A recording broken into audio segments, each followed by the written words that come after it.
A sub 20-minute 5K is probably up there at the top of the tree as a goal for aspiring newcomers or seasoned runners alike. Yeah, it's a serious barrier for many runners out there, but hopefully that's where we're going to come in to help with some tips for your training and your racing on how to get under that elusive time. So this is GTN's How to Run a Sub 20-minute 5K. Well, in recent years, there has really been an emergence of these ready available local running events, one of which is the Park Run, which just seems to be popping up in every town and city across the globe. And as a result, this popularity in the 5K distance has just gone through the roof, and everyone's trying to set personal best times over that distance, which for many tends to be this elusive sub 20-minute 5K. You're right, Mark, and indeed to do that we need to be crossing the finish line with a time on our watch that says 1950 something. And regardless of your distance, these targets are all about our ability to pace, and crucially knowing the pace that we need to hit. Well, that being said, it's good to know what just a 20-minute 5K equates to. So I've done a bit of working out of the pace here. So that equates to a 4-minute per kilometre pace, or around 15 kilometres per hour.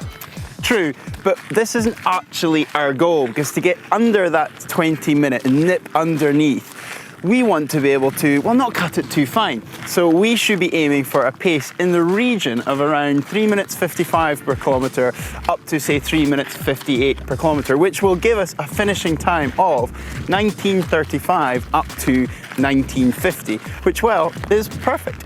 Yeah, but I'm really afraid to say it's going to be quite tough, because 5K distance tends to be pretty brutal, doesn't it?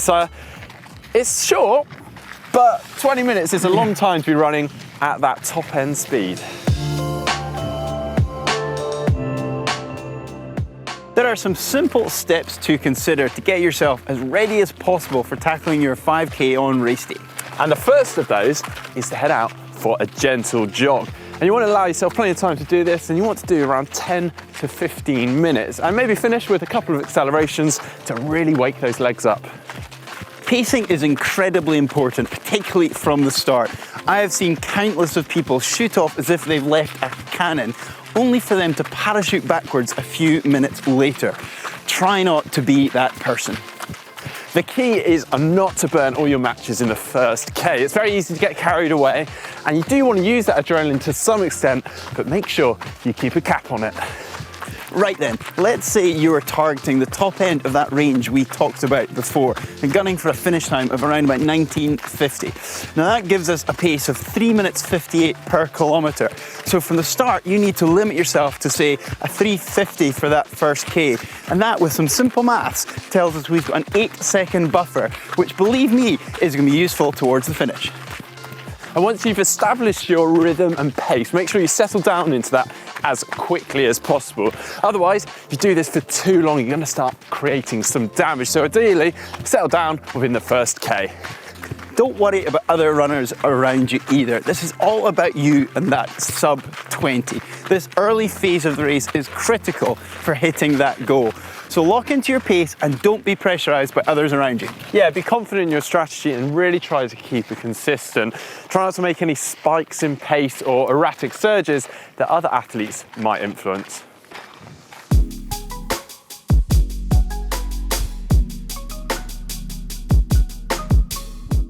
Of course, the terrain and location of the event is definitely worth taking into consideration when you're making your plan of attack before the event. Now, if it is your first time at this event, then you'll want to maybe check online to see if there's a course profile there. Otherwise, you can wait until race day when you're going to be doing your warm-up before the event to do almost a little bit of a recce of the course. Check out, see if there's any inclines, declines, and if there is, then you might want to adjust your pace accordingly. Yeah, and if there is going to be some of these hills in the race, you just need to make sure that you back off your pace accordingly as you approach one, because you don't want to go too hard. Rather, try and focus on good form and posture and try and really push on over the top of that hill rather than going, oh, I can have a little bit of a break now. So you need to try and capitalize on that effort and momentum that you've built on the upside, so that on the downside you can really, well, try and let yourself go and use that momentum, and also try and catch up on a bit of the time that you might have lost before on that climb, but within reason. Yeah, and on that note, try not to fall into the trap of hammering the downhills. You really want to try and relax, as you've mentioned, and really get into that mindset of letting yourself go. And I guarantee you will be catching people. Now, on another note, if you're going to be running to heart rate in your race, do try and maintain it.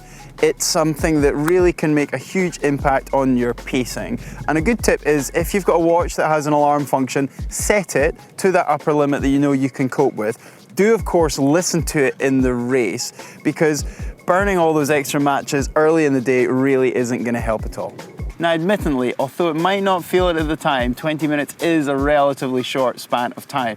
So we really don't need to be concerning ourselves with hydration during the race really whatsoever. However, if you are in a hot climate, then you might want to take some sips of water, but really that's all we're talking about.